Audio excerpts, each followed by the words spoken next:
best-selling car sa Pilipinas noong 2023. Number 10, Toyota Veloz with 13,672 units sold.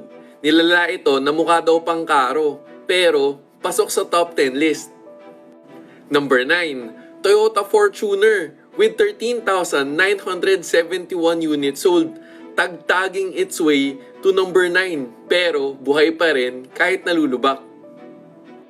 Number 8, Toyota Wigo with 14,676 units sold. Tara, shall we go at 8?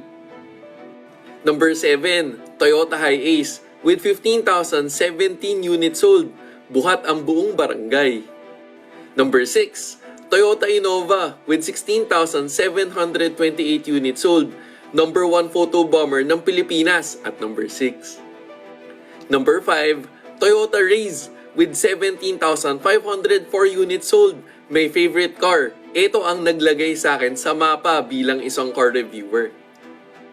Number 4, Mitsubishi Expander with 22,509 units sold. Sure na nakakakit to ng Baguio with 7 people.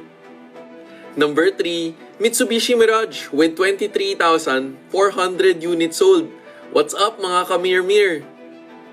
Number 2, Toyota Hilux with 25,958 units sold. Kahit nabugbog, hindi nasisira. At para sa number 1 natin, ito ang malamang Toyota Vios with 37,971 units sold, also known as People's Car of the Philippines. Agree ka ba sa list na to? Kung ikaw, meron ka bang gustong idagdag?